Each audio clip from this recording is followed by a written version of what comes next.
नमस्कार दोस्तों, आपके अपने मेरठ मेडिटेक कोचिंग इंस्टीट्यूट में आप सभी स्टूडेंट्स का स्वागत है। कैसे हैं आप सभी? आई थिंक आप बहुत अच्छे होंगे और आपकी स्टडी भी बहुत अच्छी चल रही होगी। बच्चों, मैंने आपसे कहा था कि हम प्लांट फिजियोलॉजी के कुछ चैप्टर्स जो हैं उनको यहाँ पर आपके साथ शॉर्ट तरीके से डिस्कस करने वाले हैं। इनके रिगार्डिंग अगर मैं आपसे बात करूँ तो इससे रिलेटेड मैंने 2 वीडियो बना दी हैं।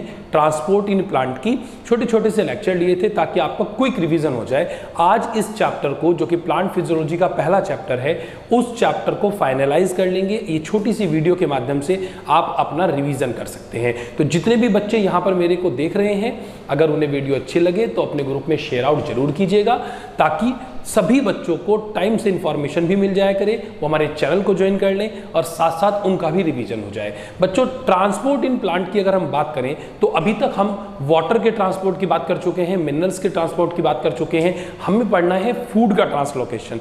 ये बहुत इंपॉर्टेंट है, आज के लेक्चर में सिखाऊंगा। एनसीईआरटी में मेंशन किया हुआ है लेकिन समझ नहीं आती कोई भी बात, तो यहां पर आज आपको सारी बातें बिल्कुल इजी वे में समझ आ जाएंगी, ये मेरा दावा है आपसे। तो वीडियो को अंत तक जरूर देखें। लेकिन फूड के ट्रांसलोकेशन से पहले एक छोटी सी हेडिंग और है आपकी किताब में, नाम है ट्रांसपायरेशन। ठीक है, वाष्पोसर्जन बोलते हैं भाई, तो ट्रांसपायरेशन की बात कर लेते हैं जल्दी से। देखिए, ट्रांसपायरेशन, अगर मैं ट्रांसपायरेशन की बात करूं, वाष्पोसर्जन की बात करूं, मैं थोड़ा क्विक दूंगा भाई, है ना। डिटेल में स्टडी करने के लिए मैं आपकी अलग से वीडियो बनाऊंगा, उसमें पूरा डिटेल में पूरी प्लांट फिजियोलॉजी पढ़ाऊंगा जैसे कि नीट के लिए पढ़ाते हैं। तो आपको बिल्कुल परेशान होने की जरूरत नहीं है। अभी तो क्विक रिवीजन चल रहा है ताकि नीट में जो बच्चे तैयारी कर रहे हैं उनको थोड़ा सा ओवर आइडिया लग जाए, उनका रिवीजन हो जाए जल्दी से। तो ट्रांसपायरेशन की बात करें तो प्लांट ने वाटर एब्जॉर्ब किया रूट के थ्रू और अपने अंदर एब्जॉर्ब कर लिया, जाइलम सेल से सभी पार्ट में पहुंच गया। अब जो उसके पास एक्स्ट्रा वाटर है ना, मतलब जो उसे अपने मेटाबॉलिज्म में यूज करना था, फोटोसिंथेसिस में, रेस्पिरेशन में, जहां भी यूज करना था वो उसने वहां पर यूज कर लिया। उसके बाद जो एक्स्ट्रा मटेरियल बचा है, जो एक्स्ट्रा वाटर कंटेंट बचे हैं, उनका वेपर की फॉर्म में निकल जाना, कहां?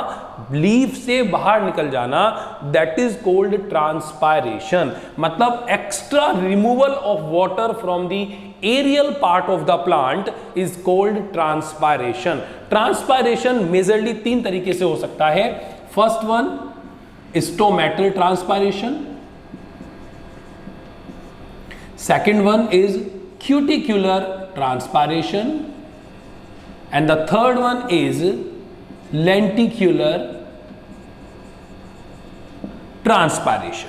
अगर स्टोमेटा के थ्रू होता है, आप जानते हैं स्टोमेटा किसे कहते हैं, है ना, लीफ के ऊपर पोर लाइक स्ट्रक्चर होते हैं, स्टोमेटा कहते हैं। टाइप्स ऑफ स्टोमेटा भी पढ़े आपने। तो अगर स्टोमेटा के थ्रू होता है that is called stomatal transpiration. अगर क्यूटिकल सेल से होता है क्यूटिकुलर सेल ट्रांसपायरेशन। और अगर लेंटिकल सेल्स जो होती हैं प्लांट के अंदर, उनके थ्रू होता है तो यहां पर हम उसे बोलते हैं लेंटिकुलर ट्रांसपायरेशन।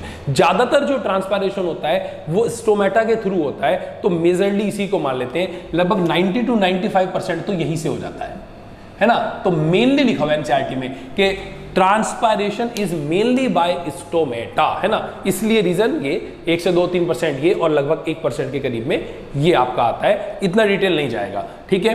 फिर स्टोमेटा के खुलना और बंद होने की बात करते हैं। नॉर्मली अगर हम बात करें तो स्टोमेटा दिन के समय में खुलते हैं, रात के समय में क्लोज हो जाते हैं। It is because of turgidity of the sales. Sale की टर्जिडिटी के ऊपर डिपेंड करता है। टर्जर प्रेशर, ऑस्मोटिक प्रेशर, सारी चीजें पीछे पढ़ा के आया हूं, ठीक है। इसकी थ्योरी के रिगार्डिंग अगर हम बात करें तो अब हमारे सिलेबस में नहीं है। वैसे एक सायरे की थ्योरी आती थी शुगर हाइपोथेसिस के नाम से, स्टार्च शुगर हाइपोथेसिस, अब वो नहीं है। इसके अलावा एक पोटेशियम आयन पंप हाइपोथेसिस आती है। ये पूछ लेता है भाई किसने दी थी, तो potassium ion pump hypothesis was given by लिविट नाम के साइंटिस्ट आते हैं, उन्होंने दिया था। इन्होंने कहा था स्टोमेटा के खुलने और बंद होने के लिए एक आयन रेस्पॉन्सिबल है और आयन का नाम है यहां पर पोटेशियम। इतनी बात याद कर लीजिएगा, आपका सारा सवाल बन जाएंगे, कहीं कोई दिक्कत नहीं है। दूसरी बात ये पूछ लेता है कि किस वजह से ऐसा हो रहा है, तो मैंने आपको आंसर दे दिया, टर्जिडिटी ऑफ सेल इसके लिए रेस्पॉन्सिबल है। जब सेल टर्जिड हो जाएगी तो स्टोमेटा खुल जाएंगे, जब वो फ्लैसिड हो जाएगी तो स्टोमेटा क्लोज कर जाएंगे। इतना बहुत है भाई। अब बात कर लेते हैं जिसके लिए आज यहां जुड़े हैं, that is the translocation of food, है ना, या ट्रांसपोर्ट इन फूड। अब ट्रांसपोर्ट इन फूड की बात करते हैं। ट्रांसपोर्ट इन फूड, फूड की ट्रांसपोर्ट की बात करते हैं। तो सबसे पहली बात तो ये कौन करता है, फ्लोएम सेल्स करती है। वहां पर जाइलम था भाई पानी के लिए, ठीक है। वहां आपने पढ़ा था यूनिडायरेक्शन, आपसे कहा था ऑलवेज अपराइट, नीचे से ऊपर की तरफ, यहां दोनों डायरेक्शन है, तो बाई डायरेक्शन या आपको मल्टी डायरेक्शन मिलेगा लिखा हुआ। क्या लिखा मिलेगा, बाई डायरेक्शन मिलेगा या फिर मल्टी डायरेक्शन मिलेगा लिखा हुआ, ठीक है। आप लिखेंगे कहां से कहां तक, from source to sink, source से सिंक की तरफ, ठीक है। अब ये सोर्स और सिंक का क्या कॉम्बिनेशन है, वहां तो आपने कह दिया भाई वाटर के ट्रांसलोकेशन में कि जमीन से चलता है ऊपर तक आ जाता है। अब यहां पर from source to the sink, source वो पार्ट जहां पर फूड बनता है, generally leaf are the part, क्योंकि लीफ के पास क्लोरोफिल होता है, ऐसा आप जानते हैं कि वो पिगमेंट है जिसकी वजह से ऑटोट्रॉफिक होते हैं प्लांट, ठीक है। ये बेसिक बातें थी, इसलिए इग्नोर करके चल रहे हैं। तो source generally green part of the plant are sources, जबकि सिंक की बात की जाए तो ऐसा नीडेड पार्ट जिसको फूड की जरूरत है उसे सिंक कहेंगे। वो छोटा फ्लावर भी हो सकता है, वो इमैच्योर रूट भी हो सकती हैं, वो छोटा स्टेम भी हो सकता है, वो कोई छोटी लीफ भी हो सकती है, ठीक है, जो खुद फोटोसिंथेसिस नहीं कर सकती। इसका मतलब सिंक जो है वो कोई भी नीडेड पार्ट है जिसको फूड की रिक्वायरमेंट है, वो ऊपर की तरफ भी हो सकता है प्लांट में, नीचे की तरफ भी हो सकता है, इसलिए मल्टी डायरेक्शन या बाय डायरेक्शन आंसर आएगा, ठीक है। अब आगे बात करते हैं भाई, ये तो बात हो गई बेसिकली। अब मैं अगर यहां पर कॉन्सेप्ट की बात करूं तो फूड के ट्रांसलोकेशन के लिए भी बहुत सारे कॉन्सेप्ट आए हैं, उनमें जो सबसे बेस्ट है उसे बोलते हैं मुंच हाइपोथेसिस, ठीक है। जल्दी से देखिए भाई, मुंच हाइपोथेसिस, इसको बोलते हैं भाई mass flow hypothesis, mass flow hypothesis, इसको मास फ्लो हाइपोथेसिस भी बोला जाता है ना। मास मतलब वेट, वेट का हाइपोथेसिस हो जाना, ठीक है। हाइपोथेसिस इसलिए बोल रहे हैं तुक्का है, आज तक भी कोई नहीं बता पाया कि क्या ऐसे ही फूड का ट्रांसलोकेशन होता है। आप लोग बनाइए, डॉक्टर तो बनेंगे ही, उसके साथ साथ डिस्कवरर भी बन जाएंगे अगर आप ये बता पाएं कि कैसे हो रहा है भाई, है ना। तो मास फ्लो हाइपोथेसिस की यहां पे बात करनी है। मुंच हाइपोथेसिस कहते हैं क्योंकि मुंच नाम के साइंटिस्ट ने सबसे पहले इस तरीके के ट्रांसलोकेशन को समझाया था, ठीक है मेरे प्यारे बच्चों। अब मुझे थोड़ा डायग्रामेटिकली व्यू आपको समझाना है क्योंकि सारी बातें डायग्राम से क्लियर होंगी।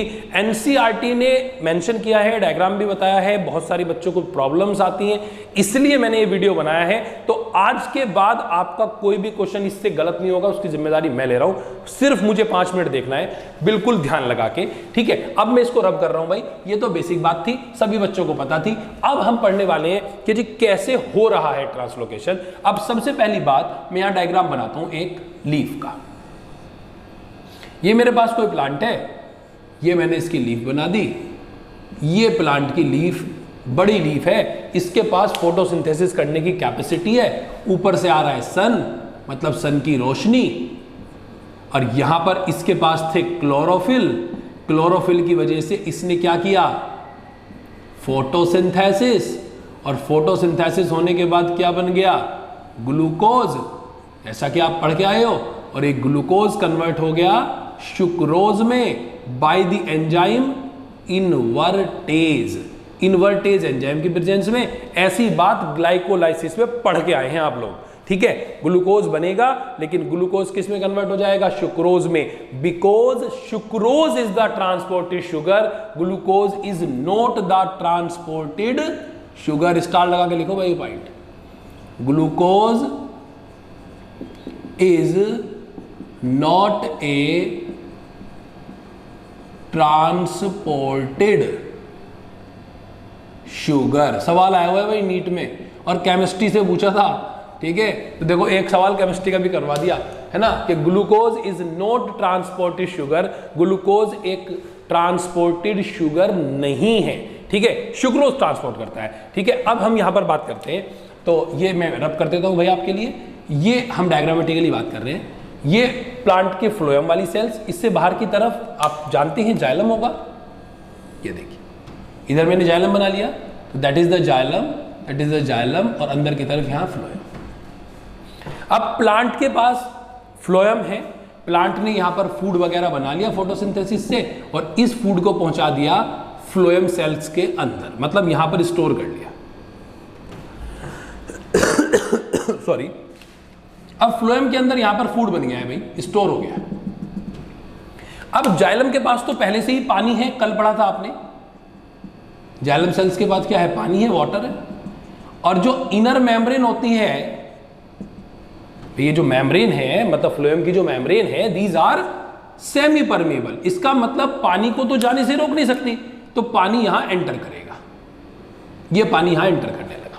और जब यहां पानी एंटर करता है तो इसका बन जाएगा अब यहां पर सॉल्यूशन, क्योंकि शुगर मॉलिक्यूल तो पहले से ही है, फूड, और इसके साथ साथ वाटर जाइलम से आ गया, तो शुगर सॉल्यूट और वाटर सॉल्वेंट मिलकर यहां सॉल्यूशन बन गया। यहां पर क्या बन गया भाई, सॉल्यूशन। अब इस सेल की बात कर लेते हैं, इस दूसरे वाली सेल की। अब इस वाली सेल की बात करें तो इसके पास तो सिर्फ वाटर है, ब्लैक से वाटर को डिनोट कर दिया भाई, है ना। यहां तो वाटर है, जाइलम से आ रहा है पानी, अभी यहां फूड नहीं है। अब अगर मैं इन दोनों सेल का कंपैरिजन करूं तो आप बताएं किसकी कंसंट्रेशन ज्यादा है, बाहर वाले की या अंदर वाले की, मतलब इस वाले की या इस वाले की। तो जाहिर सी बात है इस वाले की कंसंट्रेशन ज्यादा होगी, उसके पास सोल्यूट मॉलिक्यूल्स भी हैं, जबकि इसके पास सिर्फ वाटर कंटेंट है, तो इसलिए इसकी कंसंट्रेशन कम होगी। और आप पढ़ के आए हो from higher concentration to the lower concentration movement होता है, जिसे ऑस्मोसिस कहते हैं। और वाटर के रेस्पेक्ट में अगर हम बात करें तो lower water concentration to the higher water concentration. तो यहां अगर मैं बात करूं तो यहां से फूड पार्टिकल कहां पहुंच गए, इस वाली सेल में। इस तरीके से ट्रांसलोकेशन होता है भाई।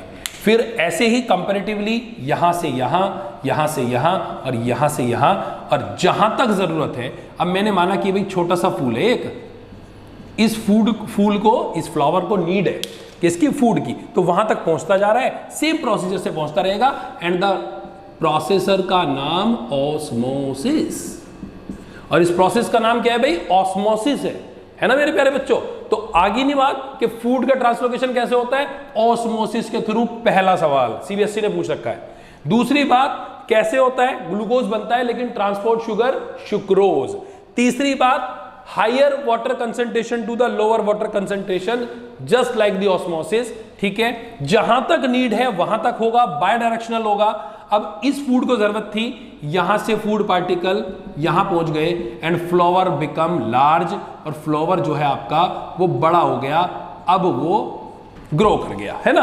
अब इसके बाद क्या हुआ, इस सेल के अंदर यहां सिर्फ पानी पानी बचा होगा भाई, फूड तो यहां ट्रांसलोकेट हो गया। अब यहां क्या बचा है, वाटर कंटेंट बचे हैं। अब इन वाटर का क्या होगा ये पढ़ना है, ठीक है। तो आप ध्यान रखेंगे, ऐसा नहीं है कि ये वाटर खराब हो जाएगा, ये वाटर दोबारा से जाइलम में जाएगा और फिर इसी तरीके का रोटेशन होता रहेगा। एक सवाल नीट में यह भी आया है कि क्या फूड के ट्रांसलोकेशन के टाइम पर वाटर का लॉस होता है, नहीं, वाटर का लॉस नहीं होता है, क्योंकि अगर इस प्रोसीजर में ये वाटर वेस्ट हो जाया करता तो प्लांट को लगातार फूड बनाना पड़ता है, वो तो बहुत वाटर का लॉस कर देता, आपके और मेरे लिए तो पानी नहीं बचता फिर, ठीक है। तो ये बात ध्यान देनी है कि फूड के ट्रांसलोकेशन के लिए के प्रोसीजर में वाटर का ज्यादा लॉस नहीं होता है। तो बच्चों यहां तक आज आपको ये बातें बिल्कुल आसानी से आई थिंक सो समझ आई होंगी